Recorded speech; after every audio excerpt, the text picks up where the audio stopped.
Yo, what's up guys? It's Cody. Today, we're going to be doing Dark Magic, which is a sorceress skill line. So let's jump into the ultimate Negate magic. Negate has two morphs, like every other skill in the game, Suppression Field and Absorption Field. One's going to heal you and your allies every half a second for 12-14. This can increase on your CP and if you have any other healing buffs. And this is going to do 1570 magic damage every half second. Like I said, this can be more if you have more points in a CP or if you have less. It's going to be around that tooltip though.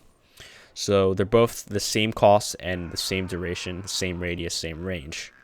This is pretty much preference on what is better. If you want to be more of a support sorcerer and heal your allies at the same time negating the enemies, you can do so. If you want some more damage or some more burst, definitely go with Suppression Field. And if you're unsure of what Negate does, it pretty much dispels enemies, meaning they cannot do any Magicka ability or ultimate ability while in the Negate. Crystal Shard. We have Crystal Blast and Crystal Fragments. Crystal Blast is terrible. You can use it if you're a beginner, like I said in previous videos, if you're doing solo dungeons, public dungeons, quests, and you want that splash damage for whatever reason, go ahead. It's good splash damage, but it's just not, it's not for endgame PvP or PvE. Crystal Fragments is the way to go for endgame. Basically, you have a 35% chance to proc a instant Crystal Frag, dealing 20% more damage and costing 50% less Magicka. Like, it's an amazing skill, to be honest. If you can cast this instantly and it does 20% more damage and costs less, I say it's a win, guys. We got Encase. This is a root. It basically immobilizes enemies, meaning they cannot move unless they dodge roll or purge through like shuffle for momentum or purge or cleanse.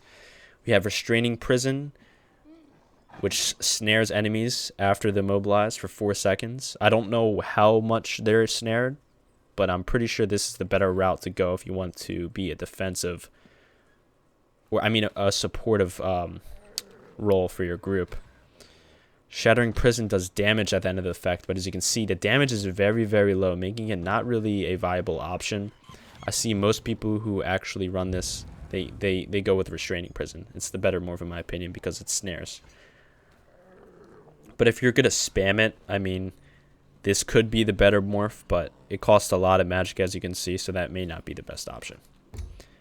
Rune Prison, it's a CC. We have Rune Cage and Defensive Rune.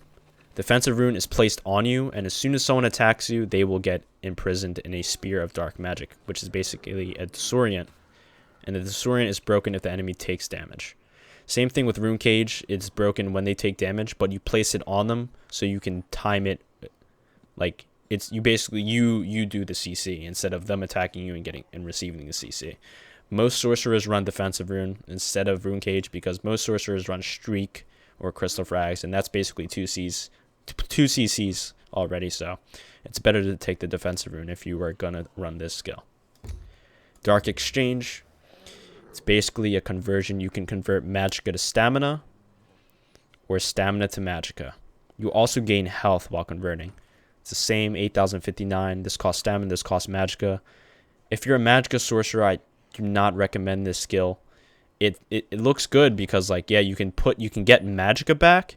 Maybe if you are a PvEer beginner and you need some Magicka sustain, you can definitely go this route. Stamina doesn't really matter in PvE as much. You do need some stamina, but in PvP, you definitely do not want to run this. Stamina is really important for roll dodging, CCing, and blocking when you need to. And stamina's, I mean, Magicka Sorcerer does not have a lot of stamina sustain unless you're running a build with a good stamina sustain for whatever reason. I do not recommend running this. Dark Deal, on the other hand, is amazing for Stamina Sorcerer. You don't really need Magicka, and you can pretty much get great stamina sustain, flawless stamina sustain if you use this. I personally use this on my Stamina Sorcerer. Daedric Mines. We have Daedric Tomb and Daedric Minefield. One is going to place 5 mines around you instead of 3. And this one, you can place them at any location you want, up to 25 meters. So you can just throw 3 mines like right in front of you if you wanted to, and they arm immediately. While on the other hand, these take 3 seconds to arm. I see most magical swords use Daedric Minefield in PvP. This is not a PvE skill, keep in mind. Most people use this for PvP only. I use Daedric Minefield personally just because it's a lot better. You can pretty much place your 5 mines down, and you can pretty much camp them while you range an opponent down. And if they want to come at you, you can time a burst while they enter the minefield. It does a lot of damage, and it mobilizes them. This also does a lot of damage and mobilizes them, but it's really hard to land just because, like, you have to throw them, and a lot of people are mobile and Cyrodiil, and they will move out, and it most likely won't hit them, and it's just a very uncommon morph. So I definitely recommend going Daedric Minefield. Alright guys, thank you guys so much for watching this video. That is Dark Magic from the Sorcerer class. I hope you enjoyed, and I'll be seeing you guys later. Peace out.